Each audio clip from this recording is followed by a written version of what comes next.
He was the most shameless thief in the village. But the day he stole food meant for the spirits, his life changed forever. In Ogbokon village, there lived a man called Osaro, but nobody called him by his name with respect. To the villagers, he was a thief, a nuisance, and a complete embarrassment. If a woman left her soup on the fire to go and buy salt, by the time she returned, the biggest meat in the pot had vanished. If a hunter set a trap in the forest and came back to find his bushmeat missing, he did not need a prophet to tell him who did it. It was always Osaro. He stole fish from drying racks. He stole fruits from people's backyards. He even stole from old people and children without shame.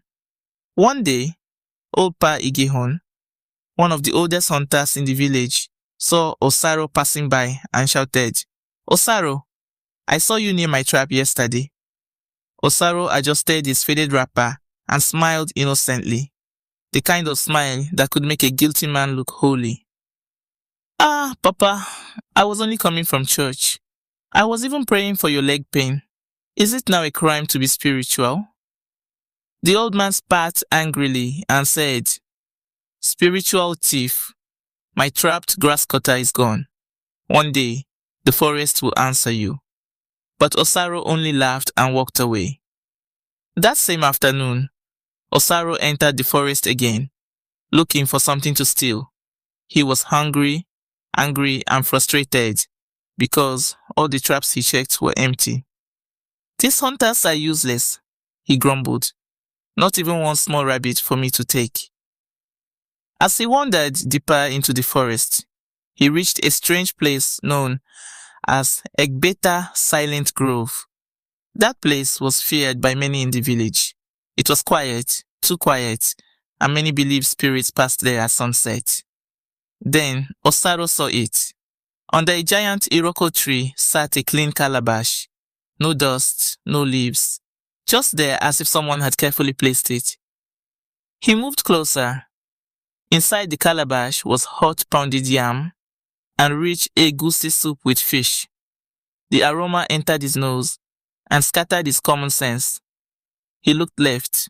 He looked right. "Who would leave this kind of food here?" he whispered. Something in his mind warned him. "Osaro, this looks like sacrifice food. Leave it alone." But hunger spoke louder. "Spirits don't have teeth," he said. "Why should good food waste like this?" So he sat down, cleaned his hands with dew from the leaves, and began to eat. He ate like a man who had not seen food in days. He licked the soup. He swallowed the fish. He scraped the calabash until it was shining. When he finished, he stood up slowly and rubbed his stomach. "That was sweet," he said with satisfaction. He felt a little dizzy, but he ignored it and returned to the village. That night, nothing happened. The next day, nothing happened. But by the third day, something strange began. His wrapper, which was normally loose around his waist, suddenly felt tight. Osaro frowned. "Maybe I just overate," he muttered. But he had no idea that his trouble had only just begun. Closing cliffhanger. What started as ordinary hunger was about to become the strangest punishment Ogbokon village had ever seen.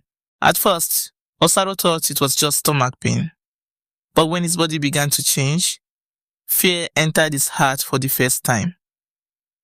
Please, as you are watching, do not forget to drop your comment. Tell me, which country are you watching my photo story from? Now, let's continue with the story. A few days after eating the strange food in the forest, Osaro went to steal oranges from Mama Efe's compound. This was normal for him. He had stolen so many times that climbing fences had become as easy as greeting people. But as he balanced on the fence and reached for the oranges, a violent wave of nausea hit him. His head spun. Before he could understand what was happening, he vomited all over the fence. Mama Efe heard the noise and rushed outside. "Who is there?" she shouted. Then she saw him. "Osaru, you again? What is wrong with you?" But Osaru could not answer. The smell of the oranges, something he normally loved, was making him feel sick. He held his lower belly. Something felt wrong, very wrong. He staggered home in pain. As he walked, his neighbor Mama Osayande saw him and frowned. "Osaru, why are you walking like your legs are carrying cement?" He ignored her and entered his room. He shut the door and stood before his small mirror. Then he lifted his shirt. His stomach was no longer flat. It was slightly round and hard. He touched it again. "This is not ordinary," he whispered. Still, he tried to convince himself that it was only food. But by the second week, the belly had become impossible to ignore. Osaru had always been slim, like dry bamboo. Now, his stomach was sticking out in front of him like he had swallowed a coconut. The pain also changed. It was no longer ordinary stomach upset. It was a pulling, stretching pain that made him feel as if something inside him was shifting position. He sat on his stool, groaning. Then another strange thing started. Cravings. One day, he was passing through a village kitchen where women were cooking with firewood. The smell of burnt charcoal entered his nose. To every other person, it smelled like smoke. But to Osaru, it smelled delicious. His mouth began to water. Without thinking, he bent down, picked a piece of charcoal, and put it in his mouth. Crunch, crunch, crunch. His eyes widened. "Why is this thing tasting like roasted meat?" he whispered. Then suddenly, bam! A sharp movement struck from inside his belly. Osaru screamed and fell to the floor, clutching his stomach. He quickly lifted his shirt, and what he saw nearly stopped his heart. Something moved under the skin. A small, clear thump. Then another. Kick, kick. At that moment, Mama Osayande entered the kitchen and saw him on the floor with black lips and a swollen belly. "Osaru," she cried, "what are you doing on my kitchen floor? And why is your mouth black?" Then she looked properly. Her eyes widened. "Your belly. Osaru, if I did not know you were a man, I would say you are pregnant." Osaru jumped up in panic and ran away. He shut himself inside his house and held his stomach, trembling. The belly was growing. The thing inside was moving. And now, even the villagers were beginning to notice. He sat on the floor, sweating, and whispered, "That forest food, that thing was a trap." For the first time in his life, the shameless thief was truly afraid. Closing cliffhanger. But the worst humiliation of all was still waiting for him in the market. He tried to hide it. He wore oversized clothes. But the day he fell in the market, his shame became public. By now, Osaru's stomach had grown so much that none of his clothes fit anymore. His trousers refused to pass his thighs. His shirts could not close over his chest. In frustration, he searched through his old wooden box and found one of his late mother's old blouses, a wide, flowery buba. He stared at it. "I have no choice," he muttered. He wore it to cover the belly, but instead of looking normal, he looked like a hairy grandmother with a beard. Still, hunger drove him out again. He had not stolen anything in 2 days, and his growing stomach seemed to demand more food every hour. So he went to the market. There, he saw a tray of ripe pears. The seller turned her back for just 1 second. That was enough for Osaru. He bent quickly and stretched out his hand to grab 4 pears. But as he bent down, kick! A heavy movement burst from inside him. "Ouch!" he shouted. The market woman spun around. "Hey, who is touching my pears?" Osaru tried to run, but the weight in his stomach threw off his balance. He stumbled forward and crashed into a basket of tomatoes. Bam! As he fell, the big blouse flew up. For one terrible second, the whole market saw it. His huge, hard, pregnant-looking belly. There was silence. Then, shouting exploded everywhere. Wait, what is that?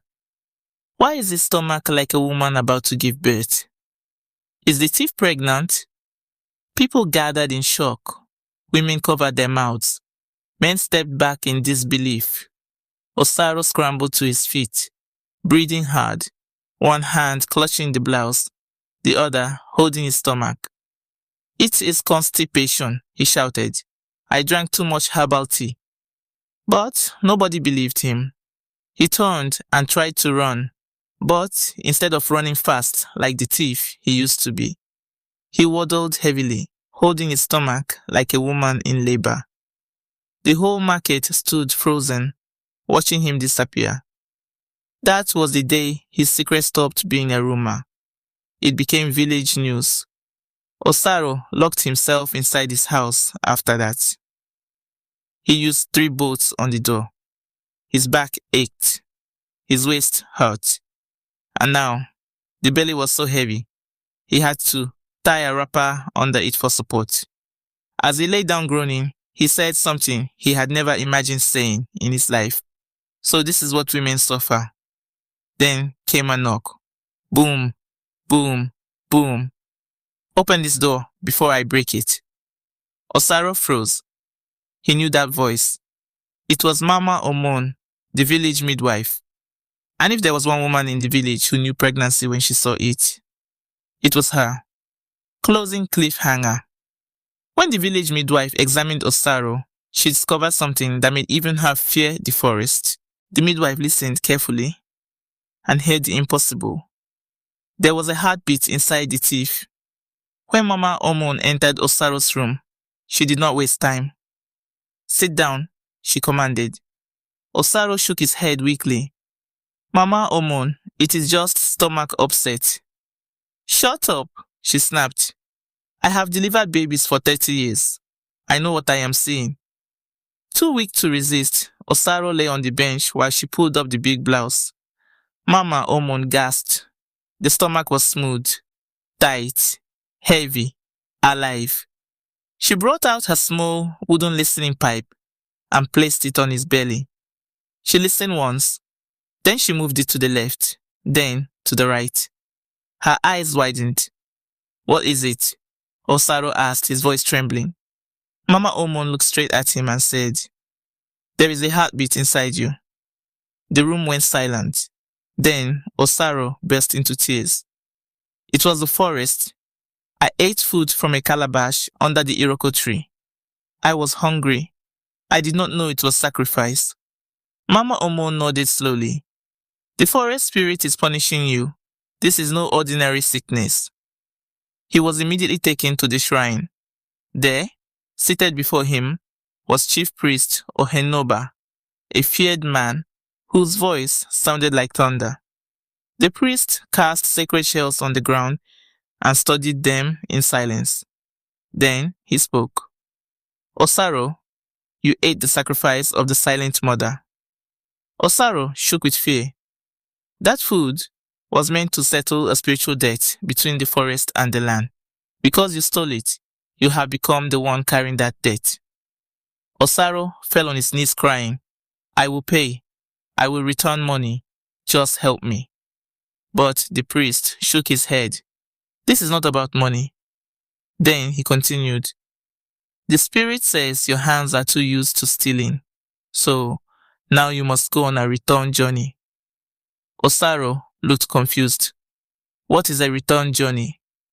The priest pointed his staff at him and declared, "In 3 days, you must go to every single house where you have ever stolen something. Return what you took, or pay its value, and beg for forgiveness." Osaro stared in horror. "Every house?" The priest's face hardened. "If you miss even one person, your belly will continue to grow until you explode like a dried pod in fire." Osaro's eyes nearly jumped from their sockets. He had stolen from almost everyone in the village, even the king's dog. But he had no choice. The next morning, carrying his heavy stomach and using a staff to balance himself, Osaro began the most painful journey of his life. First, he went to Pa Igehon's house. The old hunter looked up, saw the thief's huge belly, and burst into laughter. "Look at the pregnant thief. Why are you here? To steal my gun?" Osaro bowed his head in shame. "No, Papa. I came to apologize. I stole your bushmeat. Please forgive me, so I can deliver in peace." The old man stared at him for a long moment. Then he said, "I will forgive you, but first, fetch 3 buckets of water for my wife." Panting and sweating, Osaro obeyed. And when he finished, something surprising happened. The pain in his stomach reduced. The belly softened slightly. It was working. Now, Osaro had only 2 days left, and almost the whole village to face. From house to house, he begged for mercy. From person to person, he returned what he stole. And when the final forgiveness came, the whole village witnessed a miracle. For the next 2 days, Osaro moved across Ugbokun village like a broken man. No more pride, no more lies, no more fast legs. He went from compound to compound, confessing his crimes. He returned money to Mama Ife for the oranges he had stolen. He admitted to taking dried fish from smoking racks. He even confessed to stealing the king's dog's chicken bone. The king punished him by making him sweep the palace for hours. At every house, Osaro bowed his head and begged. At every place where forgiveness was given, the pain in his stomach reduced. The villagers followed him around, shocked by the transformation. The shameless thief had become humble. By the evening of the 3rd day, only one person remained, Mama Osayande. He stood before her with swollen feet, aching waist, and tears in his eyes.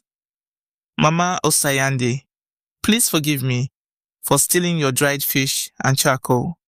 I made you think it was cats all these years. Please forgive me so I can be free." Mama Osayande looked at him for a long moment. Then she said, "If I forgive you, will you truly stop stealing and use your hands to work?" Osaro raised both hands and cried out, "I swear by the forest and the land, if this thing leaves my body, I will change." The woman nodded. "I forgive you." Immediately a strange wind blew through the village. A loud crashing sound came from the forest, like a tree falling. Then Osaro screamed. A terrible pressure hit his back and lower belly. "He is about to deliver," Mama Omon shouted. The villagers stepped back in fear. Osaro fell to his knees and cried out with all his strength. "My stomach!" He pushed once. He pushed again. Then suddenly, instead of a baby crying, a sparkling white smoke burst from under his wrapper. The smoke rose into the air, swelled over the village square, and disappeared into the sky. Silence followed. Slowly, Osaro touched his stomach. Flat. Completely flat. He looked down in shock. Then he jumped up and began to dance. "I am free! I am free! My stomach is gone," the villagers shouted in amazement. From that day onward, Osaro never stole again. The man who once stole everything became the most honest man in Ugbokun village. People who once locked their doors because of him now trusted him. And whenever children asked why he had changed so much, the elders would shake their heads and say, "Because some lessons can only be learned through pain." Moral lessons. Greed can lead a person into terrible trouble. What does not belong to you may carry consequences you cannot escape. Confession, restitution, and forgiveness can bring healing. And sometimes, shame is the road that leads a person back to wisdom.